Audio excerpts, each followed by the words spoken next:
India's tech industry is basically labor export. It's labor arbitrage. We rent a tech person for $10,000 a year and we sell it to some American for 30, 40,000. We make a lot of money and then we become billionaires and everybody thinks, wow, this guy is very smart. All he's done is taken labor and sold it, and he hasn't done a darn thing himself. There's no value added. There's no invention of technology, patents, no intellectual property has been created. It's quick money. And we made these people billionaires into heroes like they've done us a favor. We've just become people without any character or or moral values.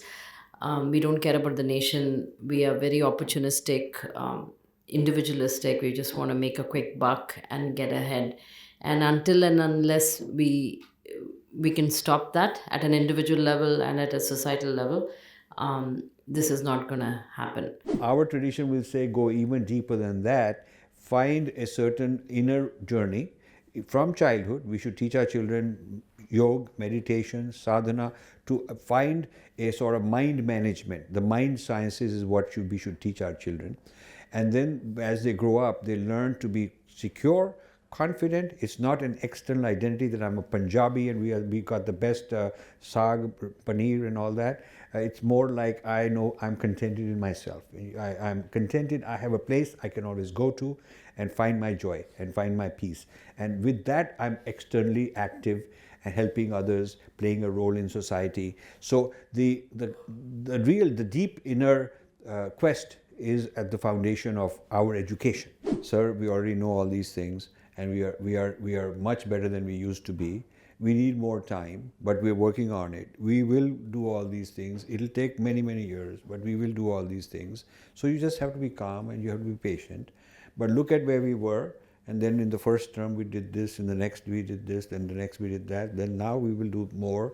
And so, at some point in time, we will, of course, address all this. This is what is normal. Very interesting thing is that after 12th, quite a lot of parents engage some consultants for their job or for further studies, placement or those things.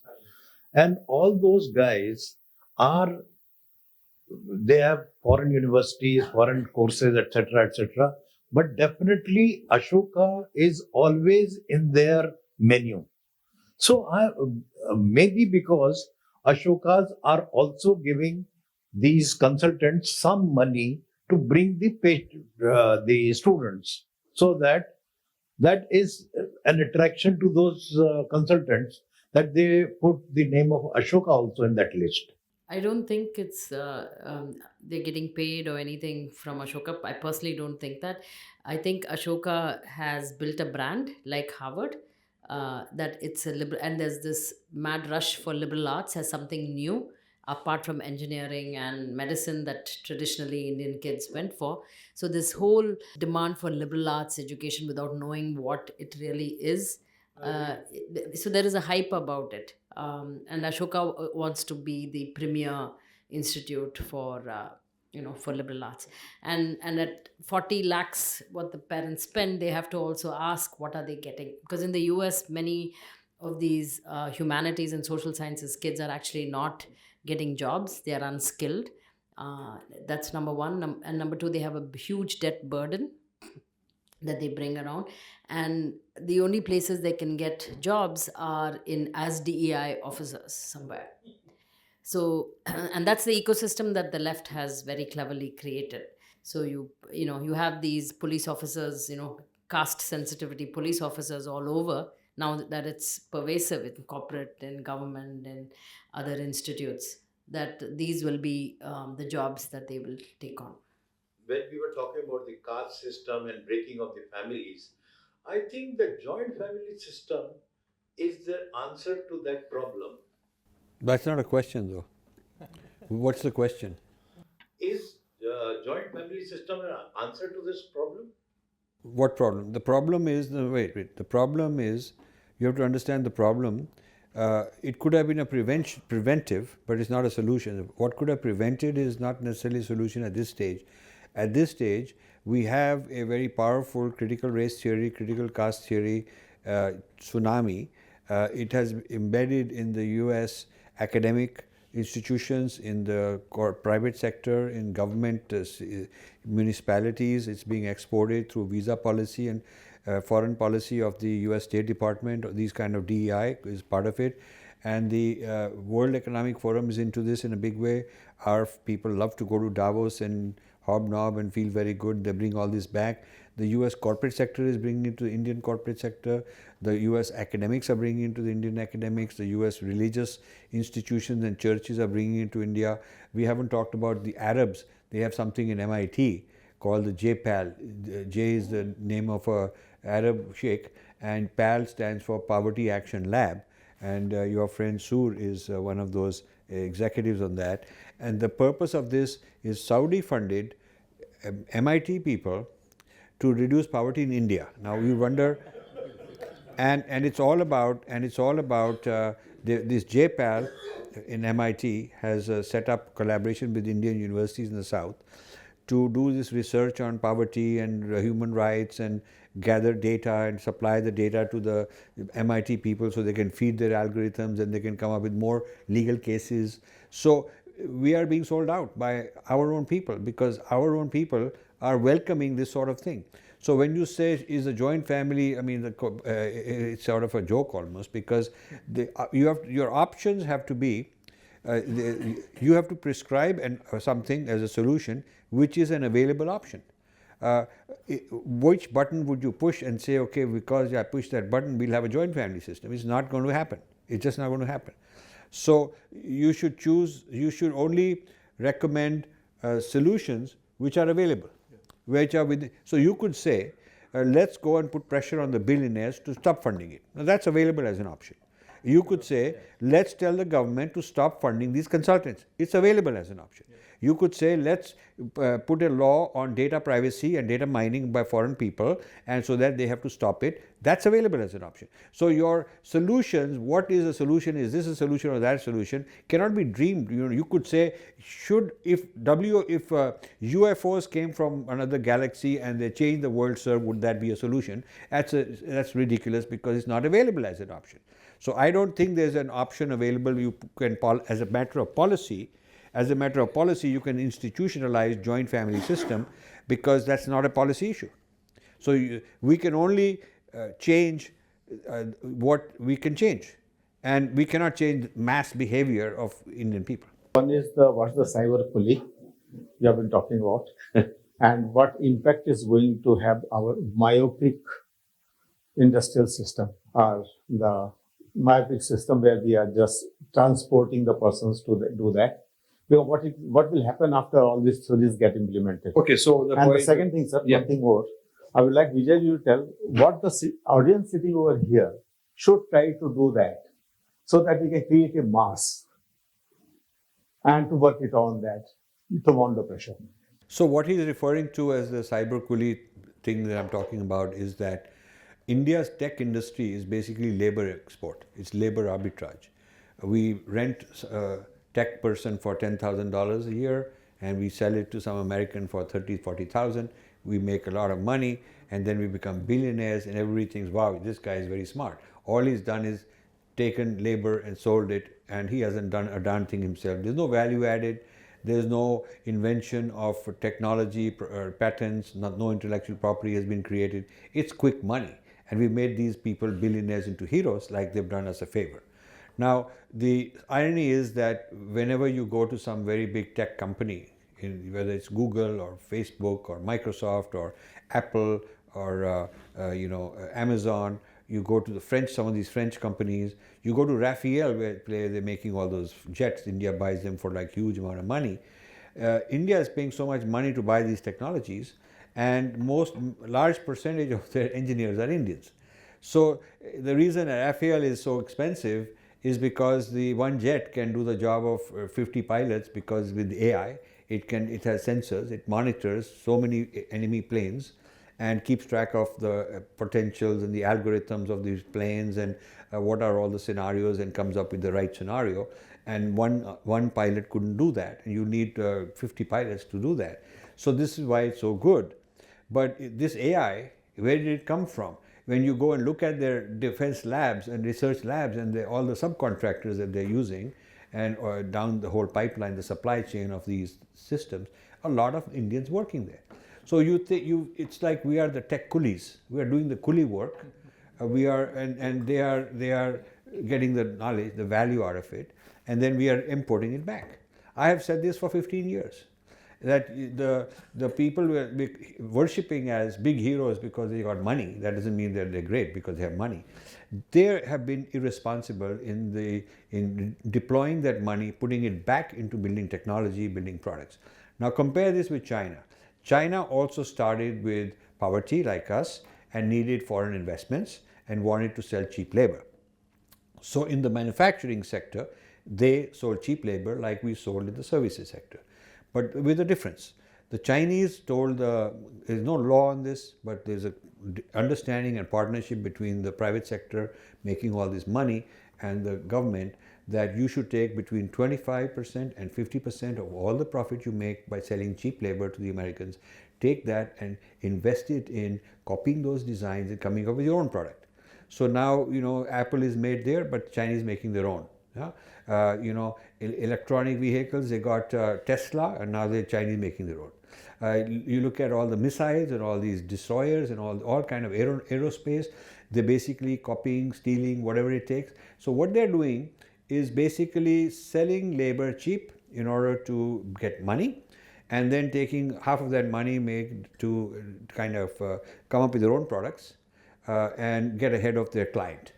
Now India has there are so many lakhs of Indians in Wall Street running banking, running the whole investment industry, pharmaceutical research, automobile research, not just IT, a lot of these. And the brains that are writing the software and coming up with what's the future banking, future payment system, the Indian guys, a lot of them. But we haven't figured out, we haven't thought of it. TCS didn't think of it, and Infosys didn't think of it, and HCL and this Mahindra, all these guys didn't have the desire to invest some of that money. They just wanted to get quick money as quickly as possible and pocket it and become rich. Had they invested in the last 20 years, 25 years, by now we would have had a large amount of intellectual property. India would have had. So I think this is the tech coolie syndrome, and our billionaires have something to answer. I just wanted to answer your question. In the book, we say, is India for sale? And we all must agree that yes, India is for sale. If you look at the individual level and at the societal level, it definitely seems like that. We've just become people without any character or moral values. We don't care about the nation. We are very opportunistic, individualistic. We just want to make a quick buck and get ahead. And until and unless we can stop that at an individual level and at a societal level, this is not going to happen. So I think it's time for introspection as a nation, as families. We have to also ask how much are our kids like us? How much of the values that we have, do our kids share those same values? So these are all things that we can all do individually and see if there is something that we can contribute to nation building and building our families, building the future generation. And I think this is a question that we all should introspect on. Otherwise, there's no change that's going to happen. Hi. First of all, it was all a very interesting talk. And I think this is what you call the tectonic forces that are, forcing India to break. And you're often threatening India. And you're trying to find what the root causes are and how to confront them. I feel that these are all like scratching on the surface. I really don't believe that this is the main fundamental problem. The fundamental problem is India and its governance right from the beginning. They have not focused on what's really important for the country. And I have spoken about this with you before, that it's so important to have basic fundamental education. You have people who have so-called graduated, cannot read, cannot write, don't know basics, right? How can a country ever progress, right? So you have to take care of and it will never progress unless you take care of your own. So instead of, going after the billionaires and, that they shouldn't do that, I think India itself, I'm talking of the governance, the government should realize what they need to do to invest in India, in its people. Good. So that's a good discussion. So, certainly education as a cause is much deeper than these other things which are the effect of uneducated people. You could go, but I would say that's also not the deepest cause. That's also scratching the surface. Let me just tell you what's even deeper. Let me tell you what's even I deeper. should mention one thing. When we talk of education, there are two elements in education. One is, academic, basic reading, writing, arithmetic, so on. There's a second education of self-esteem. Like today we do salam to anybody who's white, right? Anybody who comes from outside, you give importance because you're worthless. You think you're worthless. So all that should be taught at a very early stage. Sure. When the brain is. So I'm talking of two levels of education as fundamental, Yeah. So I'm saying that one has to go even more fundamental than that. Self-esteem as a sign of pride, ethnic pride, it can result in arrogance. If you look at our tradition says you have to go into what is called the adhyatma, the inner being, through meditation, through sadhana, to find a source of anand which is not external. This is Buddhist logic 101, that as long as you are externally contingent and dependent on your satisfaction and on what your pursuits are, you are chasing something. You're chasing something outside of yourself. And then you'll either chase your own identity because they'll say your identity is good, or you'll chase some foreign thing. But either way, it's an ego trap. And you cannot beat that. You cannot achieve that in a sustained way. So our tradition will say go even deeper than that. Find a certain inner journey. From childhood, we should teach our children yoga, meditation, sadhana, to find a sort of mind management. The mind sciences is what we should teach our children. And then as they grow up, they learn to be secure, confident. It's not an external identity that I'm a Punjabi and we got the best saag, paneer and all that. It's more like I know I'm contented in myself. I'm contented. I have a place I can always go to and find my joy and find my peace. And with that, I'm externally active and helping others, playing a role in society. So the deep inner quest is at the foundation of our education. So how many education systems do you know of, including the very activist ones that are out there trying to train people and all that, helping poor people, really are focused on bringing the child into an inner state of consciousness. Teachers themselves don't know how to do this. Teachers themselves aren't equipped. So how are they going to teach teach the students? This is the old Gurukul system. The old Gurukul system is a lot dependent on building your inner being and your values from within. Now, if you really want to go into what is the right solution, the ultimate solution, you have to go into education and the deeper levels of education. The reason we came up with this is that it is actionable. Education is a generation project at the very least. But if you want to, if there are things where you can push buttons and have something soon enough before India is devastated even further. You cannot say let's wait for 25 years for another generation to come out, because we may not have 25 years. You can do the kind of things we're talking about, because part of the topic is how to confront and deal with them now. How to confront. So we have to look at a game and not say, okay, we're in the middle of this cricket game, now what do we have to do? There are strategies. This is day 4 in a 5-day match. What do we do now? Of course, one could say we should be training people better, but that's a generational issue. We are in the middle of this game. What do we do to play this game better and win? is the kind of pragmatic thing we are taking on. A more theoretical, longer term thing, which also needs to be done, is how do we train the next generation of cricketers so we get benefit 10 years from now? That's a different question. So the issues we have raised of the problem with consultants, the problem with no data policy, the problem with billionaires going here and there, the problem with Ashoka University having no controls on it and all that stuff are actionable. It's not easy to do. Even this is difficult enough, but it is actionable if somebody really wanted to. That's why we picked things that are pragmatic, short term. Can I just answer that? So to be strong individuals, of course, the adhyatmic side is very important. But I also think education should be rooted in one's civilizational lens. And until and unless you have that, you don't have a strong sense of identity in a healthy sense, not arrogant sense. For example, how many of our children learn the entire curriculum in their Matrubhasha? They don't. How many of them know how many of them have read any of the Moola Granthas in Sanskrit? Because this is our civilizational, background. And if we don't know who we were and who we are, we can never be grounded individuals.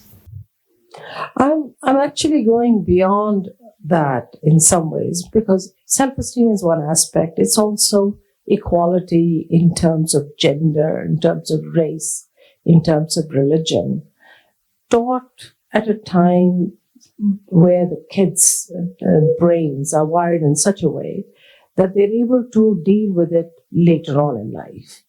Because there is, how do you get rid of hate? I mean, in the US, they were talking when George Floyd case came up. Oh, we should do police training. We should do, teach them these biases that are inherent, in the white folks. So we should treat them. And they do it also at the corporate level. But honestly, this should be done at the fundamental level of pre-K. So that's the point I make. And why can the government not start that in India? It's so easy to implement. So in our culture, it's not even pre-K. It's at the time of conception. It is. It is at the time of conception. It starts with the mother's lifestyle and behavior and state of mind, which then gets into the epigenetics of the baby. Epigenetics of the baby that can be scientifically tested. People should be doing that. So the process of education starts the moment there is a being to be educated. It's like machine learning. The machine learning algorithm is always getting sophisticated based on experience. So a newborn is learning from that moment on. Every single, who's happy, who's sad, what does the mom say? When I try to get up, I fall, I learn from it. So every little action and the result and all the cognitive experience is a learning experience, and the child's algorithms keep learning. So the child as a learning algorithm is not at pre-K or anything. It's a lot of the moment there's the root algorithm established, then it starts learning. So it's the earliest moment, I think. That is, of course, what our tradition says, that we ought to do that. And now to institutionalize it on a very large national scale, you got to train a lot of teachers, you got to develop that curriculum, you got to revive all of that. And this is a long-term process, and it hasn't even started. I don't even think our planning people even believe in all this. So this is of course where we have to end up, and I fully agree with that. This is ultimately what we have to end up with. Yeah.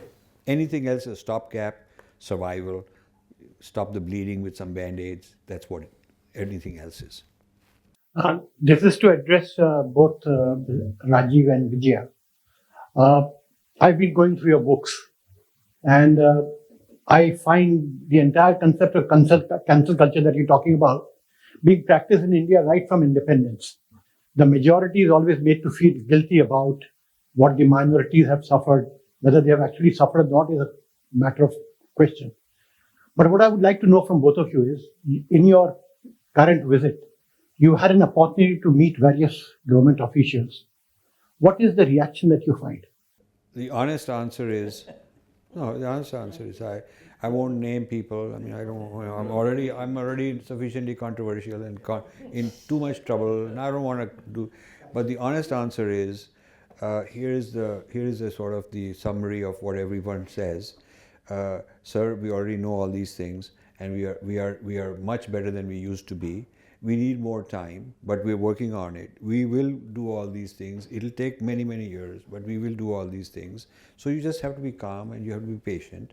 But look at where we were, and then in the first term we did this, in the next we did this, then the next we did that, then now we will do more. And so, at some point in time, we will of course address all this. This is what is normal.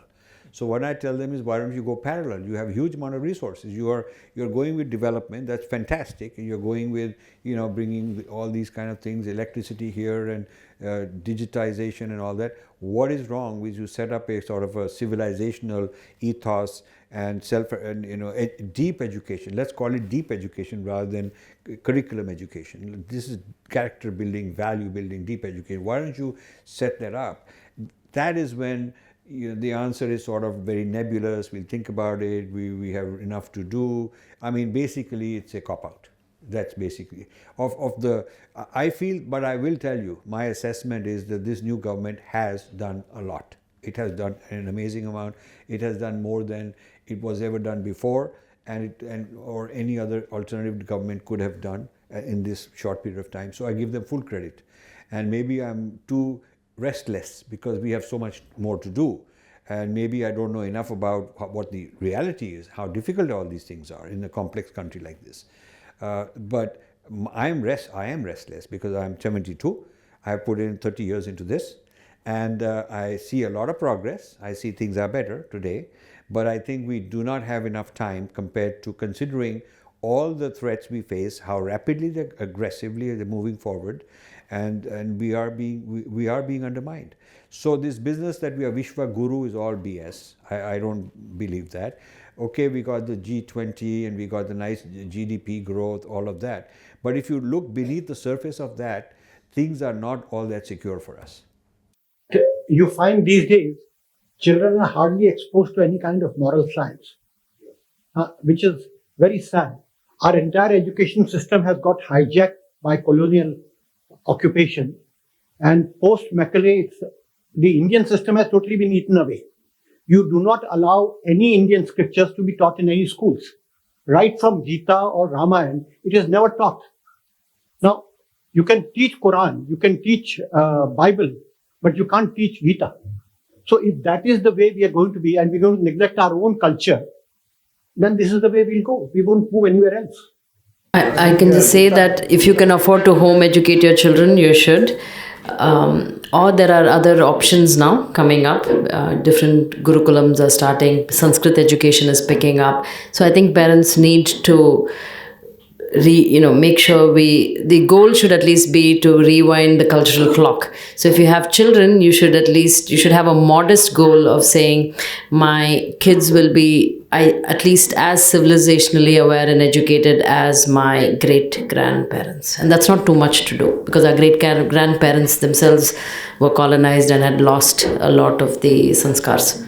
So, and that's it's doable because I've done it myself, and I think many more parents should step up and do it and take the courage and do it if they can afford it. Of course, not all are able to give that much time. Thank you, Dr. Rao and Satyam Gupta and Rajiv ji and Madam Vijaya. Actually, it is always fascinating to listen to you, and I have attended 2-3 of your lectures, and as Dr. Rao have prompted me to ask the question, it is same question which others are asking, that how to do it actually, basically, and the challenges are already mentioned also. So I personally feel that we as the parents have to start the ball rolling at home actually. As they say, charity begins at home.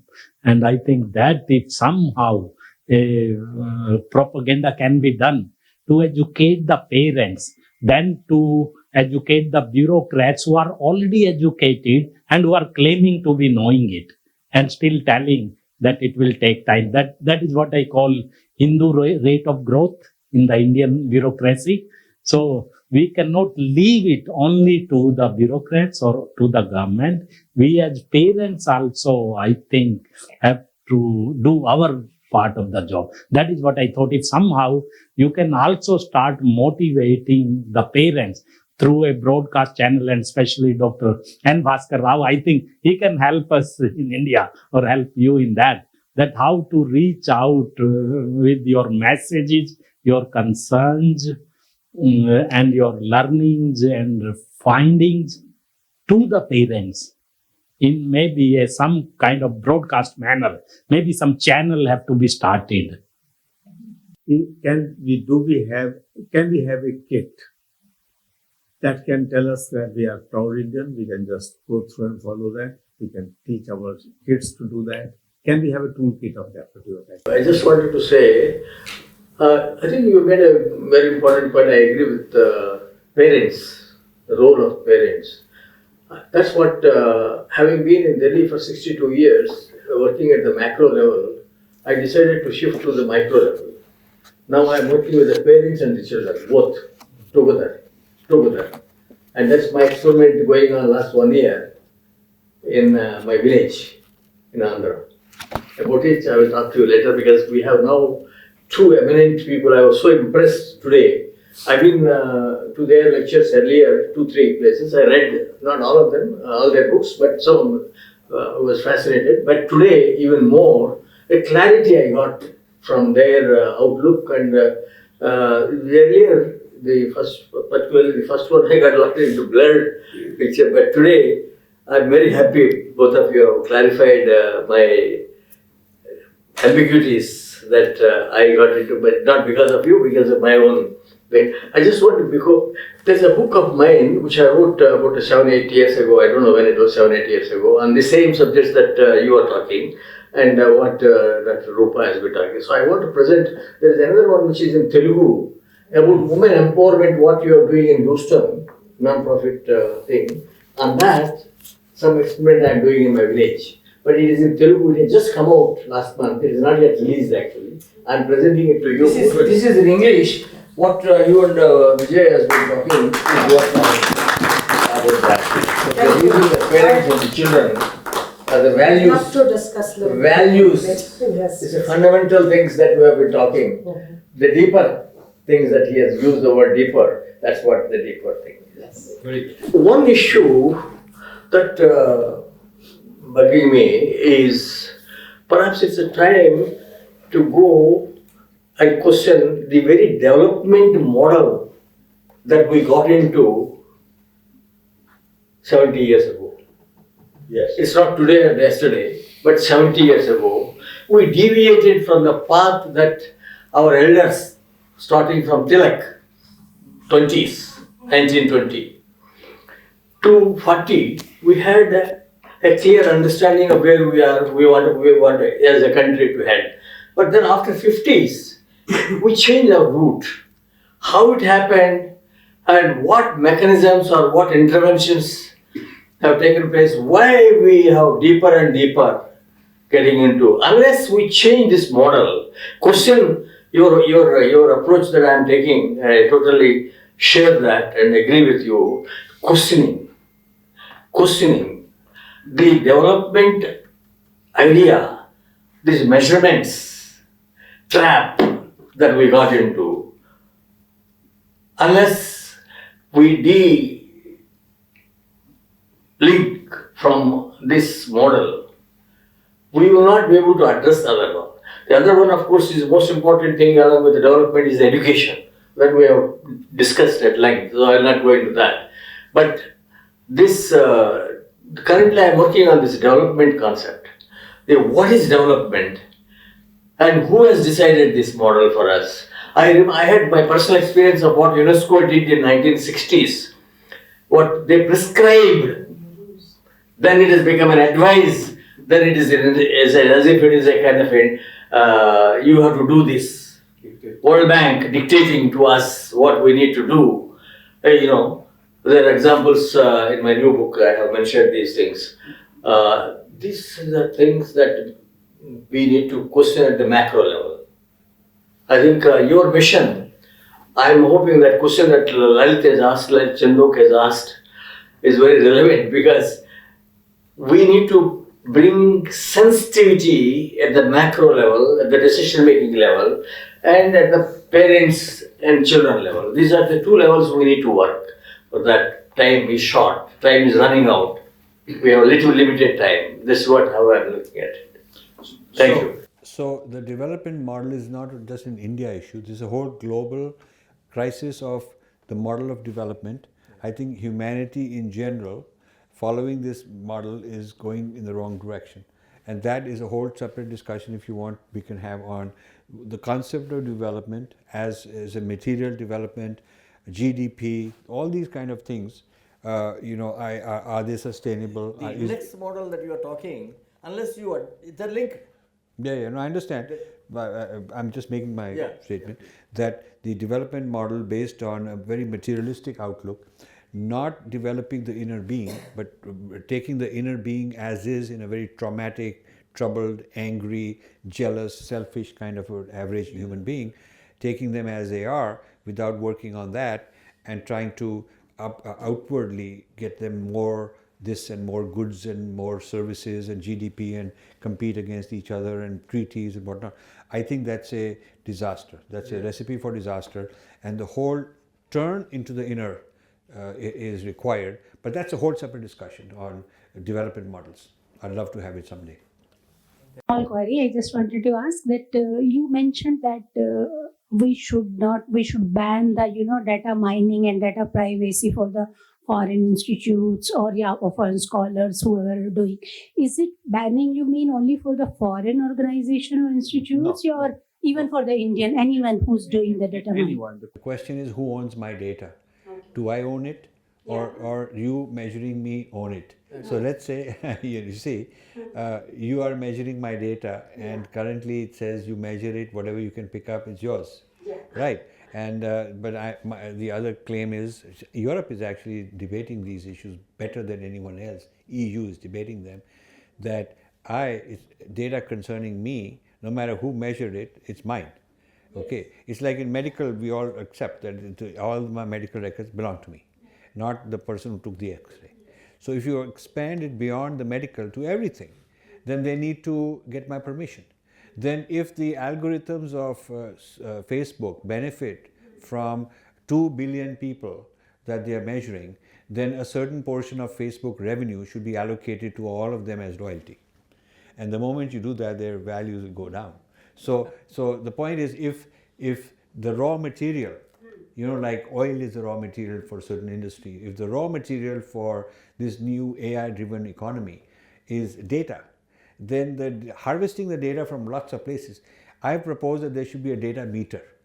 How much data they've taken from you, and then at the end of the year, they should take all their revenue. Some portion should be allocated as royalty, and in proportion to all the meter, they should give money, everybody should give money back, because that's, now these companies are worth 1 trillion, 2 trillion, almost $3 trillion. Imagine, India is a $2.5 trillion economy trying to become 5 trillion, but Microsoft alone is over 2 trillion. So the staggering amount of money they have made in the last 20 years to picking up from us, our data, it's amazing. So something has to be done, and I think there are not enough people championing the Aam Aadmi in this area. That's the problem. Nobody is championing it. Not many people, at least, like what he has been doing. I think we take inspiration from both of you, and I personally would like to offer, volunteer with you. I mean, you're doing a great job, very courageous job, both of you. I think there are many people like me across the country who agree with you, who share with you, and some of us doing something or other over the years, but with not much to claim. I must say that very frankly. So I would like to thank you for this, sparing you so much of your time and being with us. And I would like to thank Dr. Rupa, Dr. Reena, and of course it is Rajiv and Vijay Vishwanathan and all of you for being part of this session. Thank you. Thank you.